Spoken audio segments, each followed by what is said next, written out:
ओं नमो वेंकटेशाय। वेंकटाद्रिसमं स्थानं ब्रह्मांडे नास्ति किंचन, वेंकटेश समो देवो न भूतो न भविष्यति। திருவிழா திருப்பதி தேவஸ்தானம் ஸ்ரீமத் வெங்கடேஸ்வரா பக்தி சேனல் இணைந்து வழங்கும் ஸ்ரீமத் பகவத்கீதை பாராயணத்திற்கு அனைவரையும் வரவேற்கிறோம். மூகம் கரோதி வாசாலம் அங்கும் லங்கயதே கிரிம் யத் கிருபாதமஹம் வந்தே பரமானந்த மாதவம்.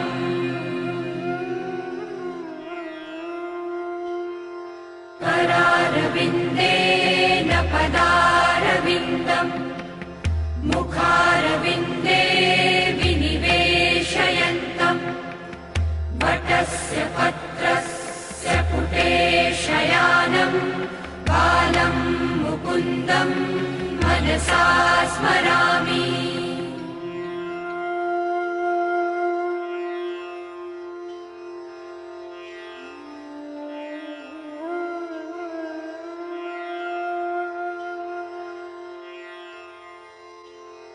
वसुदेवसुतं देवं कंसचाणूरमर्दनं देवकी परमानन्दं कृष्णं वन्दे जगद्गुरुम्. நம்மளுடைய பகவத்கீதை மாஹாத்மியத்தில் யத்ர கீதா விசாரஸ்ச படனம் பாடனம் ஸ்ருதம் தத்ராஹம் நிஷ்சிதம் பிருத்வி நிவசாமி சதைவஹி என்று பகவான் பூமி தேவியை பார்த்து சொல்கிறார்.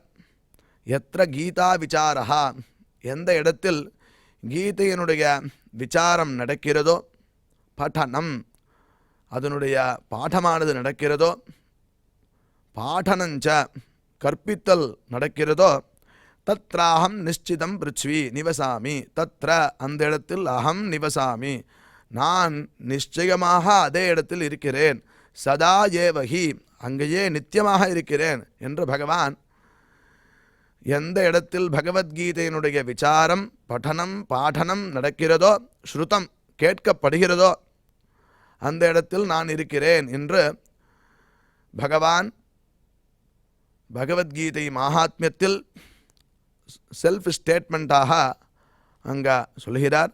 அப்பேற்பட்ட பகவத்கீதை பாராயணத்திற்கு அனைவரையும் வரவேற்கிறோம். அதற்கு முதலில் குரு பிரார்த்தனை மற்றும் சங்கல்பத்துடன் இந்த நிகழ்ச்சியை துவங்கலாம்.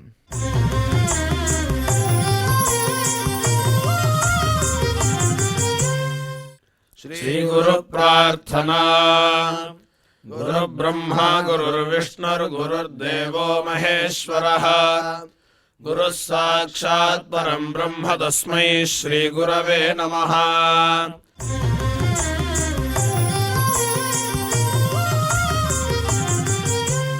श्रीनिवास प्रार्थना. नमः क्षीराब्धिनाथाय वैकुण्ठाचलवासिने मुकुन्दाय नमो नित्यम् अनन्ताय नमो नमः.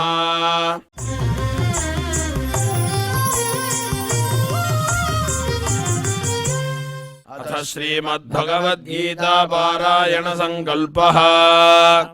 श्रीमदादिवराह क्षेत्रे विराजमानस्य अखिलाण्डकोटि ब्रह्माण्ड नायकस्य श्रीपद्मावती जानेः भगवतः श्रीवेङ्कटेश्वर स्वामिनः दिव्यसन्निधौ जगद्गुरोः श्रीकृष्ण परमात्मनः अनुग्रहेण समस्त प्रपंचस्य विशेषतः भारतदेशस्य उत्तरोत्तर शुभ संपत् समृद्ध्यर्थं श्रीमद्भारतदेशगत तपस्वी जन तपोबल वृद्धि द्वारा समस्तस्यापि मानव समाजस्य सर्वारिष्ट परिहारार्थम् एतद्देशवासिनां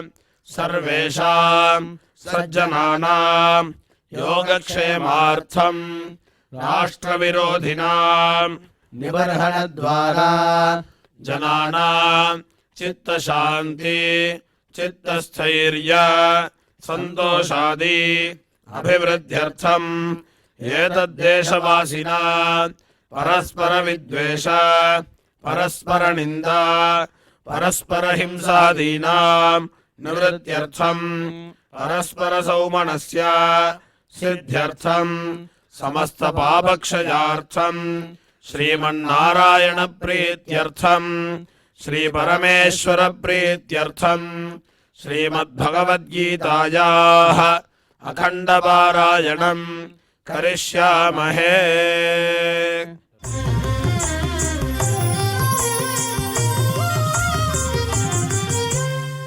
श्रीगीता प्रार्थना श्रीवत्साङ्गं महोरस्कं वनमाला विराजितम् शङ्खचक्रधरं देवं कृष्णं वन्दे जगद्गुरुम्।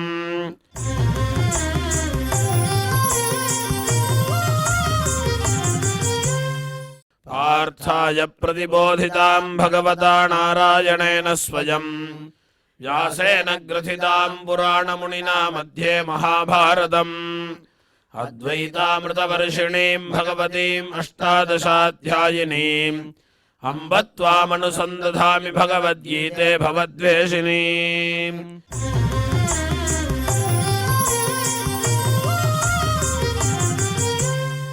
श्रीवेदव्यास प्रार्थना व्यासं वसिष्ठनप्तारं शक्तेः पौत्रमकल्मषम् पराशरात्मजं वन्दे सुखदादन्तपोनिधिम्।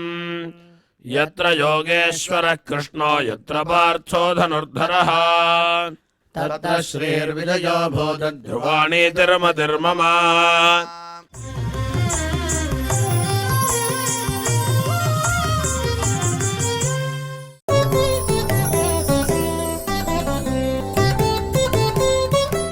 यत्करोषि यदश्नासि यज्जुहोषि ददासि यत् यत्तपस्यसि कौन्तेय तत्कुरुष्व मदर्पणम्.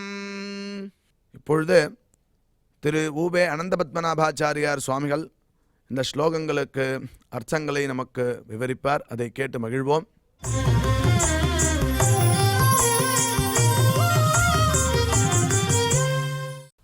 यत्करोषि यदश्नासि यज्जुहोषि ददासि यत् यत्तपस्यसि कौन्तेय तत्कुरुष्व मदर्पणम्. ஓம் நமோ பகவதே வெங்கடேஷாய. ஞானிகளான மகாத்மாக்களுடைய வைபவம் வாக்குக்கும் மனசுக்கும் எட்டாதது. அந்த ஞானிகளுடைய பெருமையை பகவான் கண்ணன் பலவிதமாக அருளி செய்கிறான். எல்லாற்றை காட்டிலும், அதாவது எல்லாவற்றை காட்டிலும் ரொம்ப விசேஷமானது என்ன அப்படி கேட்டால், ஞானித்து ஆத்மைவ மேமதம்னு சொல்கிறது தான். ஞானிகள் எனக்கு ஆத்மாக்கள். உலகமெல்லாம் ஒவ்வொருத்தரும் ஒன்று ஒன்று சொல்லிகிட்டு இருக்கோம். ஆனால் ஞானிகள் எனக்கு ஆத்மாக்கள், இதைத்தான் ஸ்பஷ்டமாக பரமாத்மா அருளி செய்கிறான்.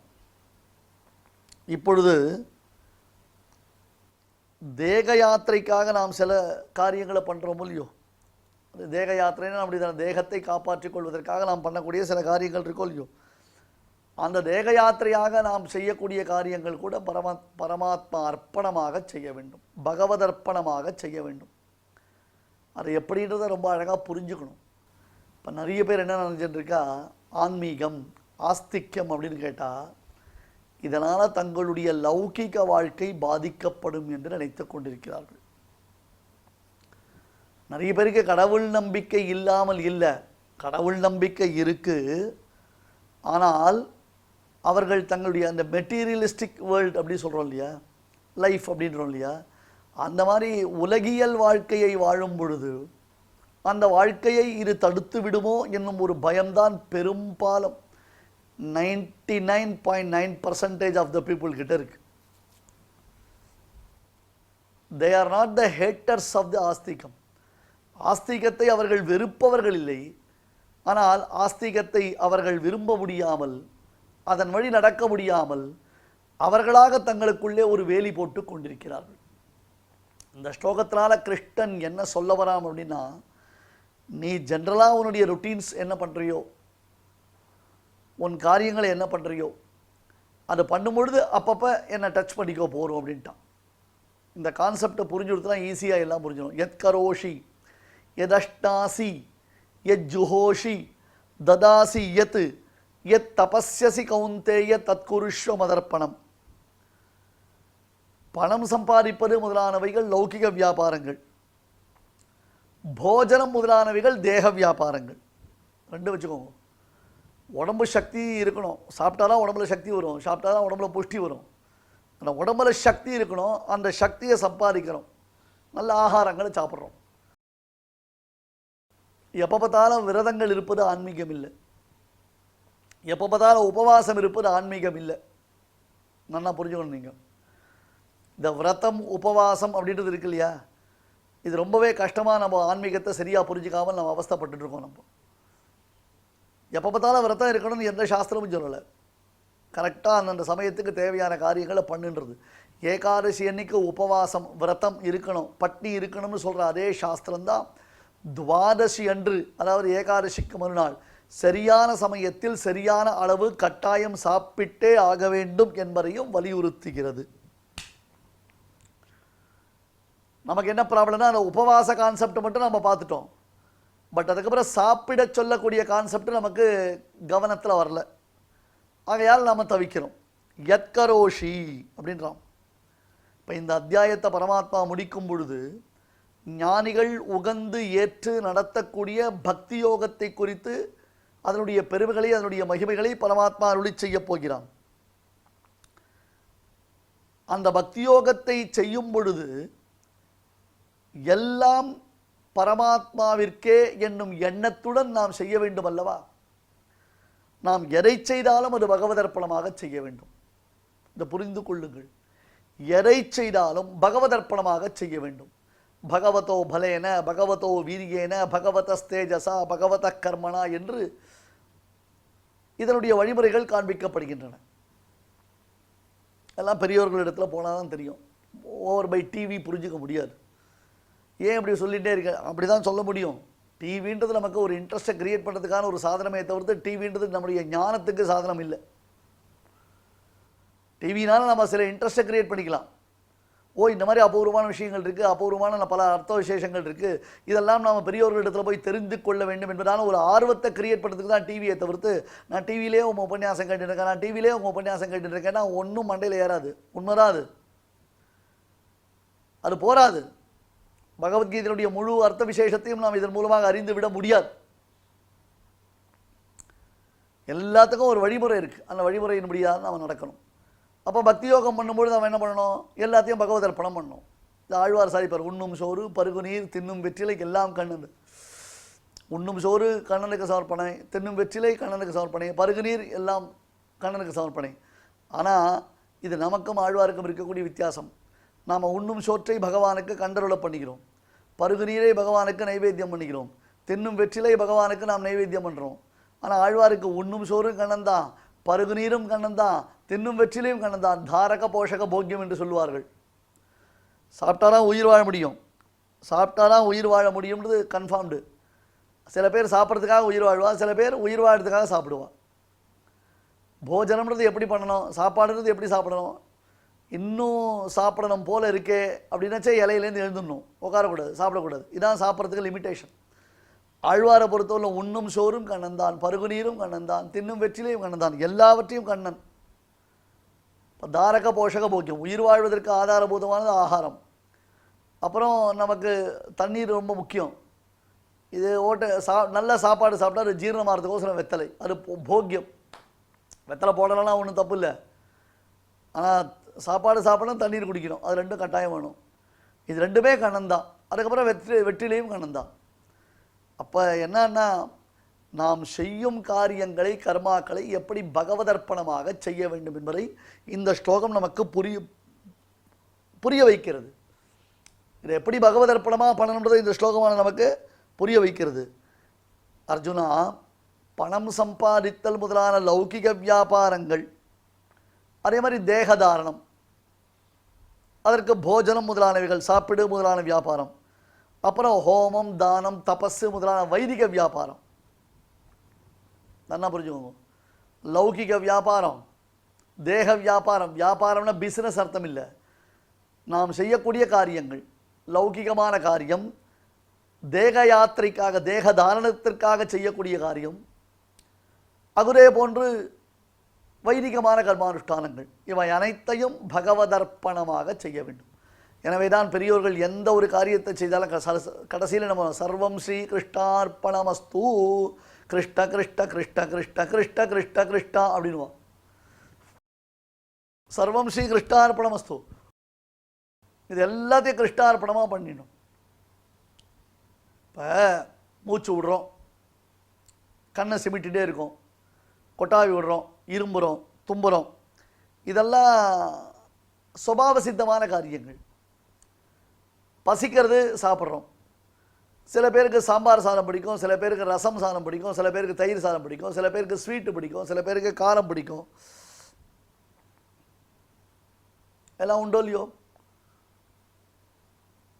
இப்போ பாருங்க, ஜென்ரலாக பார்த்தோம்னா கண் இமைத்தல், கொட்டாய் விடுறது, இரும்புறது, தும்புறது, இதெல்லாம் சுபாவ சித்தம், தேகத்தில் தானாக உண்டாருது, உன்னுடைய பர்மிஷன் எதிர்பார்க்கல.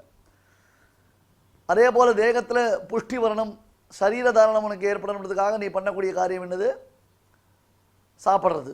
அதை பிடிச்ச ஆகாரத்தை சாப்பிட்றது. யாருக்கு என்ன பிடிக்குமோ அதை சாப்பிடுங்க, அதை பற்றி விசாரம் இல்லை. நன்னா உட்காந்து சௌக்கியமாக சாப்பிடணும்னா, பிள்ளை குட்டியோடு உட்காந்து ஜாலியாக சாப்பிடணும்னா அதுக்காக சம்பாதிக்கணுமோ இல்லையோ? காசு பணம் இல்லாமல் எந்த ஒரு காரியத்தையும் நாம் பண்ண முடியாதே. அப்போ ஹோமம், தானம், யஜ்ஞம் முதலானவைகளை நாம் செய்ய ஆரம்பிக்கிறோம். இது எல்லாத்தையுமே கண்ணிமைப்பதும் கிருஷ்ணனுடைய காரியம்தான். திருட்டி யுகாயத்தே துவமபிஷராம் என்று கோபிகா கீதத்தில் கோபஸ்திரிகள் பாடினார்கள். ஹே கிருஷ்ணா, ஒரு நொடி அப்படி கண்ணை சிமிட்டி திறக்கிறதுக்குள்ள உன்னுடைய காட்சி எங்களுக்கு மறைந்து விடுகிறது. அப்போ எங்களுக்கு ஒரு பெரிய ப்ராப்ளம். என்ன ப்ராப்ளம்னார்? ஒரு திருட்டி யுகாயத்தை, திருட்டினா ஒரு க்ஷணம், அந்த கண்ணை இமைத்து கொட்டி திறக்கிறோமோ இல்லையோ, அது யுகம் போல எங்களுக்கு பெரும் பயத்தை விளைவிக்கின்றது என்று கோபிகைகள் பாடுகிறார்கள். யத் கரோஷி யத் கரோஷி, உடம்பை, தேகத்தை, குடும்பத்தை ரட்சித்துக் கொள்வதற்காக பணம் சம்பாதித்தல் முதலான காரியங்களை என்ன செய்கிறாயோ, யத் அஷ்டாசி, உடல் வலுவாக இருப்பதற்காக அந்த உடலை நன்கு வலுப்படுத்தி வைத்துக் கொள்வதற்காக என்ன செய்கிறாயோ, யத் கரோஷி யத் அஷ்டாசி யத் ஜுஹோசி ததாசி. யத் ஜுஹோசி, அக்னியில் ஹோமம் பண்ணுறது, தானங்கள் பண்ணுறது, இது எல்லாம் பண்ணினாலும், நீ என்னதான் பண்ணினாலும் இதெல்லாம் யார் அப்படி கேட்டால் பகவதர்ப்பணம். சர்வ கர்ம பலப்பிரதன், சர்வ கர்ம சமாராத்யன். யத் கரோமி யத் அஷ்டாமி யத் ஜுஹோமி ததாமி யத் யத் தபஸ்யாமி பகவன் தத் கரோமி தொதர்ப்பணம். இந்த ஸ்லோகத்தை ரீமிக்ஸ் பண்ணார் பெருமாள். சொன்னால் யத் கரோஷி யத் அஷ்டாஷி யத் ஜுஹோசி ததாசின்னு பெருமாள் சொன்னான். யத் கரோமி யத் அஷ்டாமி யத் ஜுஹோமி அப்படின்றது என்னது? நான் பண்ணுறேன். யத் கரோமி எந்த காரியத்தை செய்கிறேனோ, யத் அஷ்டாமி எதை சாப்பிடுகிறோனோ, யத் ஜுஹோமி எதை ஆகுதி செய்கிறேனோ, யத் ததாமி எதை அளிக்கிறேனோ, ஹே பகவன்னு தத்து அவை அனைத்தையும் கரோமி என்ன பண்ணுகிறேன்? தொதர்ப்பணம் கரோமி, உனக்கு சமர்ப்பித்து விடுகிறேன்.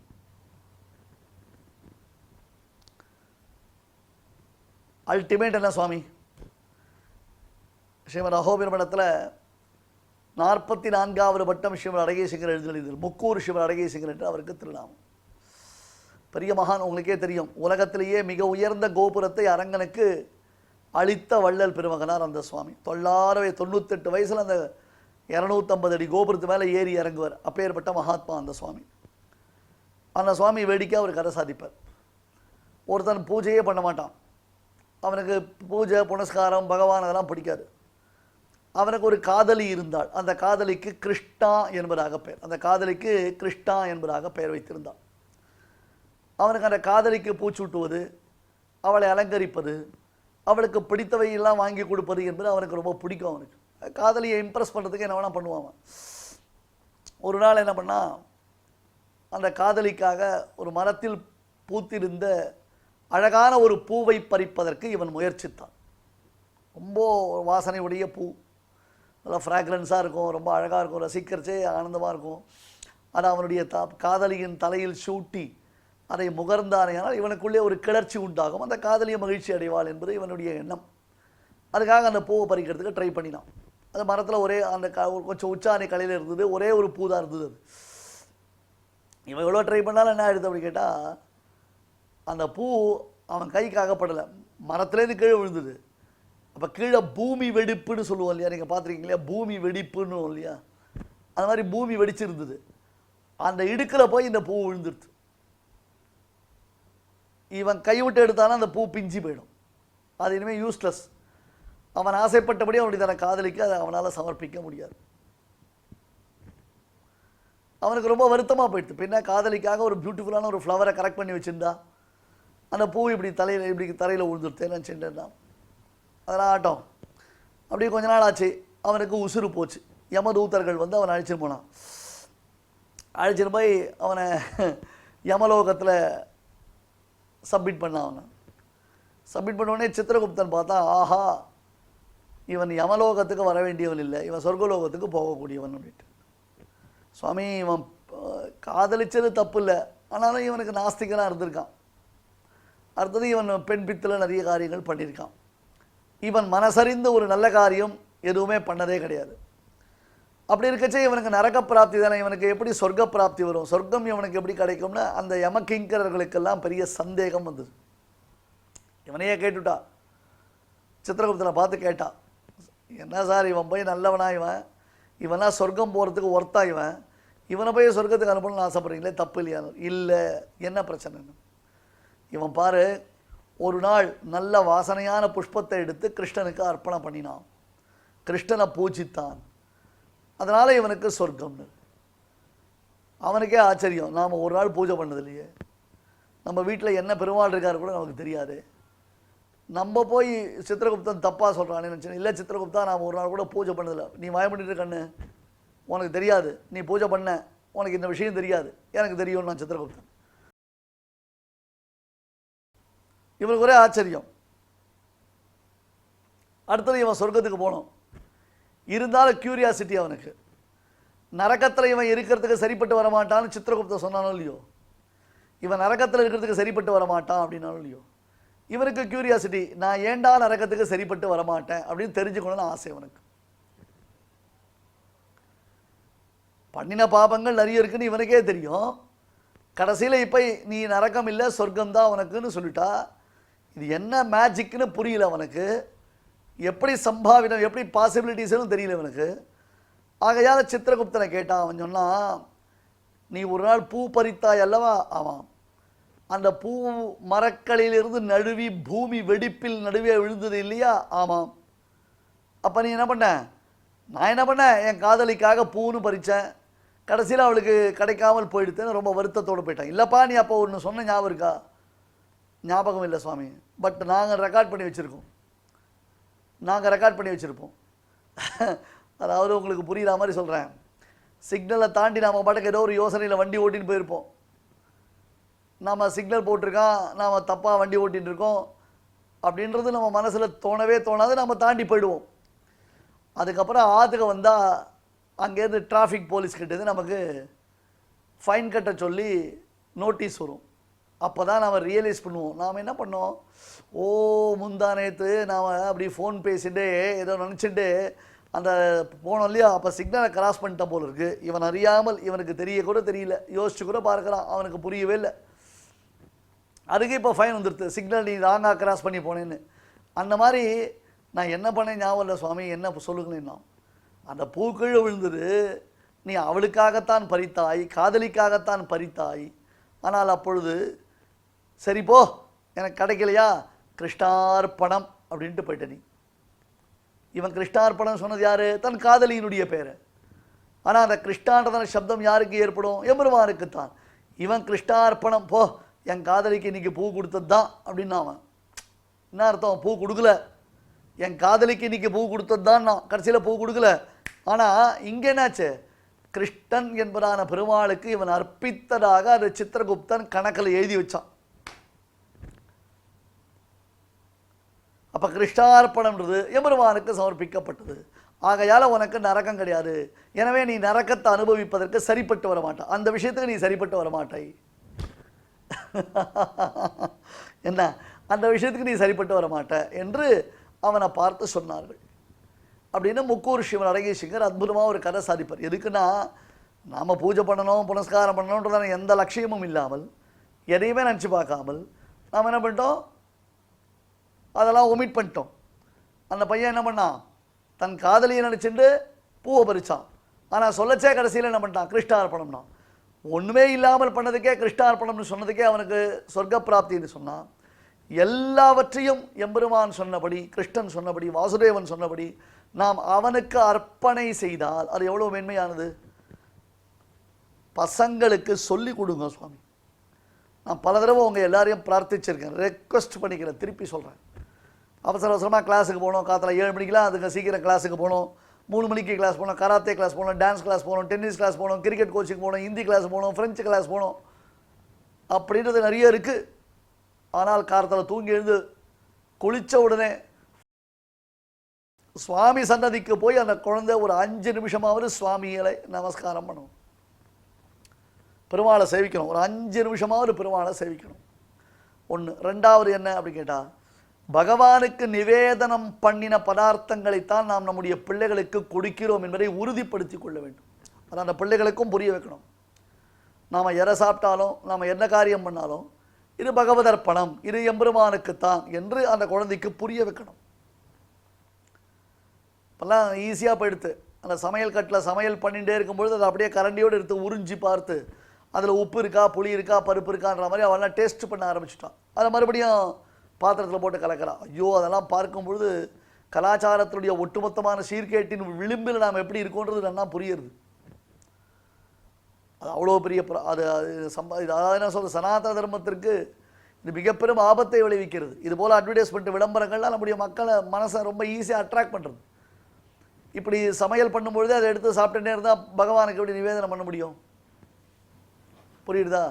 ஆனால் உண்ணும் சோறு பகவானுக்கு சமர்ப்பிக்கணும், பருகுநீர் பகவானுக்கு சமர்ப்பிக்கணும், தென்னும் வெற்றிலை எம்பெருமானுக்கு சமர்ப்பிக்கணும். இப்படி எல்லாவற்றையும் எத்கரோஷி எதஷ்டாசி எஜ்ஜுஹோசி ததாசி யத் எத் தபஸ்யசி கௌந்தேய தத்குருஷ்வ மதர்ப்பணம். ஹே அர்ஜுனா, குந்தியின் புதல்வனே, இவை அனைத்தையும் நீ எனக்கு சமர்ப்பணை செய். பிள்ளைகளுக்கு இந்த கதைகளெல்லாம் சொல்லி வைக்கும். இப்படி தான் நாம் பண்ணணும். ஒருவேளை அந்த குழந்தைகள் பிஸ்கட்டு சாக்லேட்டு சாப்பிட்டா கூட அதை பகவானுக்கு நிவேதனம் பண்ணணும் என்னும் ஒரு மன பழக்கத்தை அந்த குழந்தைகளுக்கு நாம் ஏற்படுத்தி கொடுக்க வேண்டும். நாம் எதை சாப்பிட்டாலும் அது பகவத் பிரசாதம் என்பதை உறுதிப்படுத்தி கொள்ள வேண்டும்.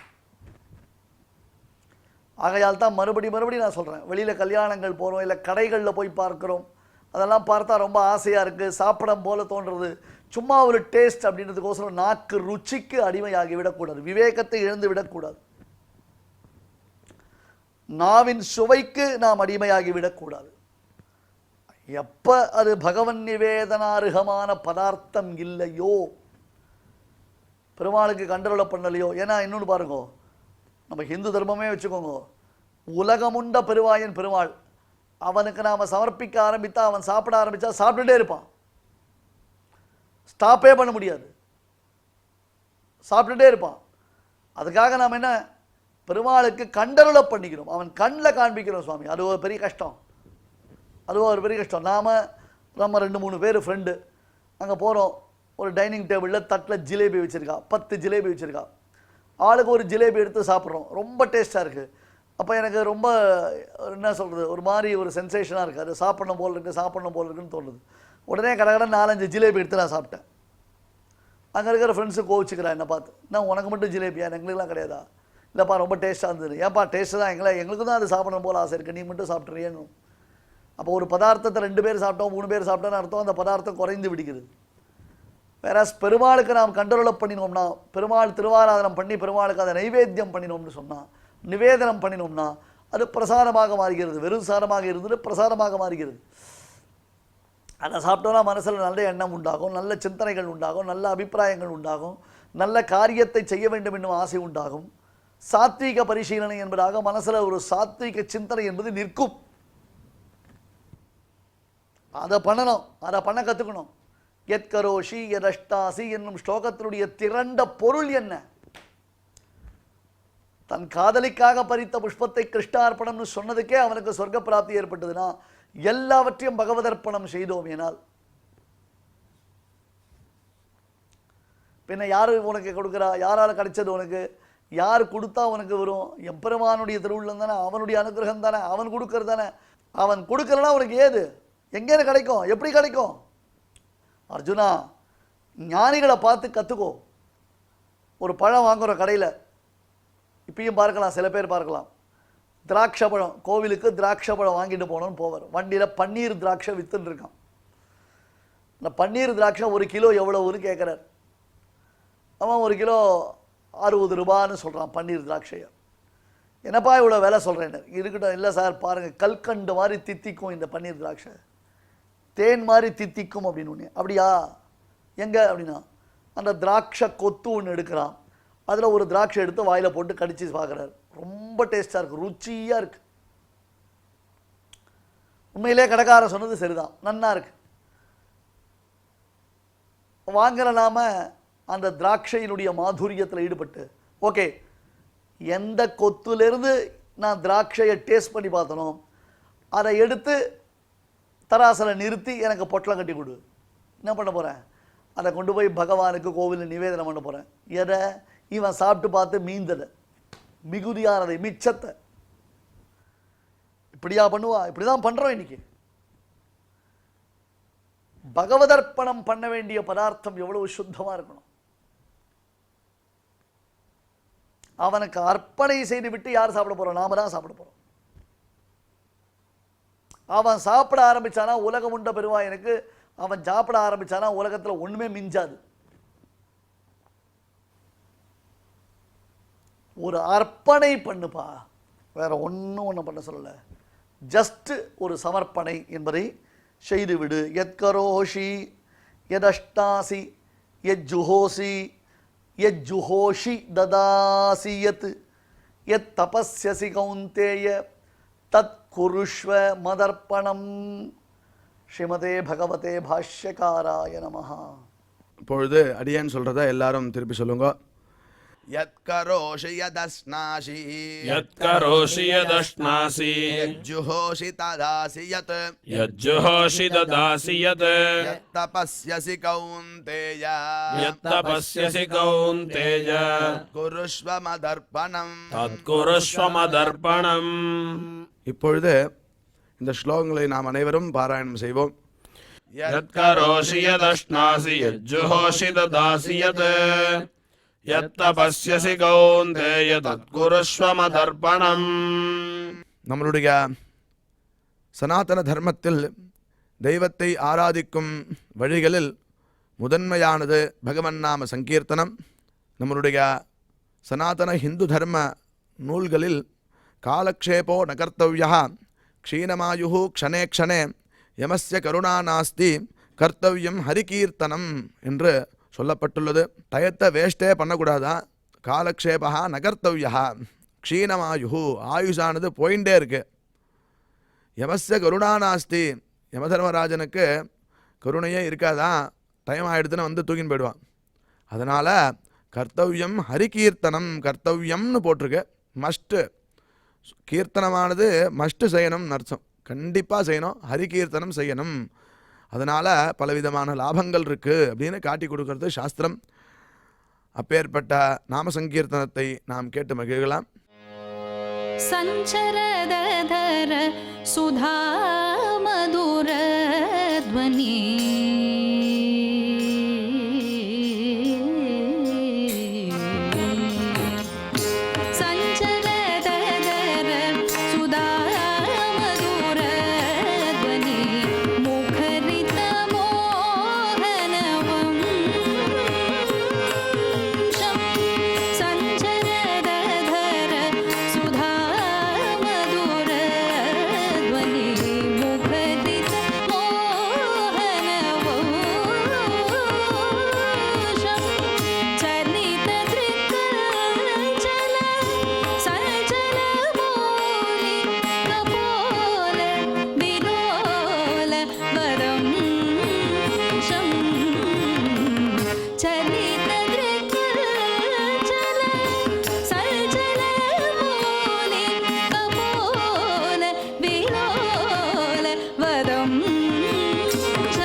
चन्द्रचकारू मयूरशिकण्डक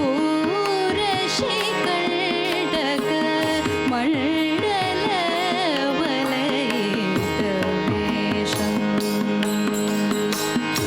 चन्द्रकचारु मयूरशिकण्डक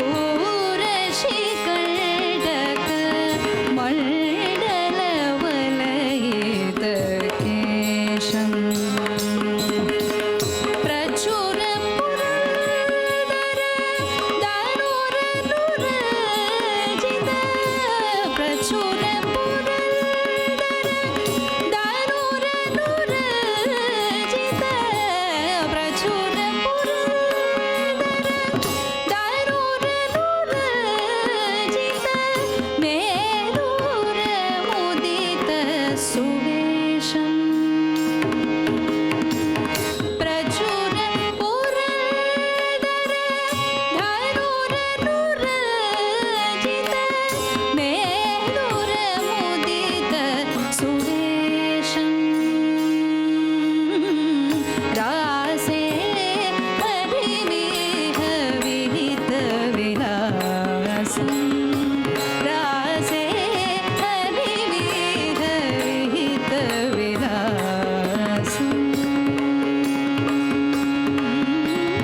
இந்த பாராயண நிகழ்ச்சியில் இதுவரை நாம் செய்த ஸ்லோகங்களில் ஏதேனும் அக்ஷர தோஷம் இருந்திருந்தால் அதை நிவர்த்திக்கும் பொருட்டு சுவாமியினிடம் க்ஷமா பிரார்த்தனை செய்வோம்.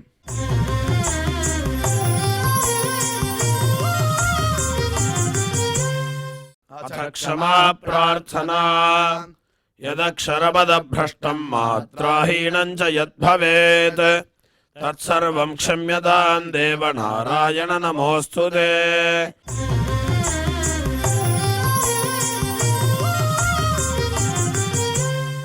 अथ भगवत्समर्पणम् कायेन वाचा मनसेन्द्रियैर्वा बुद्ध्यात्मना वा प्रकृते स्वभावात् करोमि यद्यत् सकलं परस्मै नारायणायेति समर्पयामि.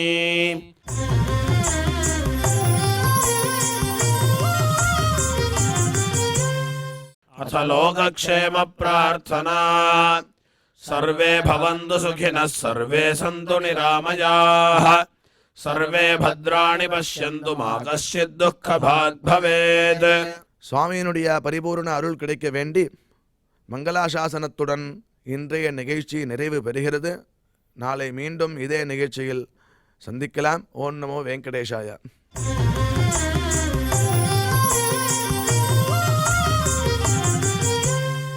अथ मङ्गलम् श्रियकान्ताय कल्याणनिधये निधयेऽर्थिनाम् श्रीवेङ्कटनिवासाय श्रीनिवासाय मङ्गलम्.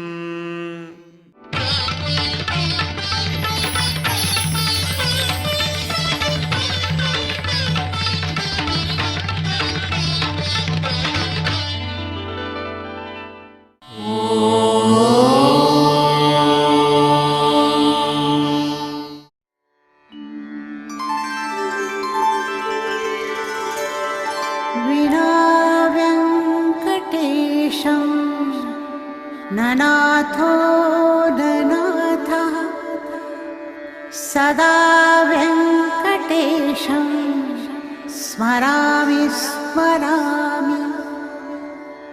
हरे व्यङ्कटेश प्रसीद प्रसीद. प्रियं वेङ्कटेश प्रयच्छ प्रयच्छ.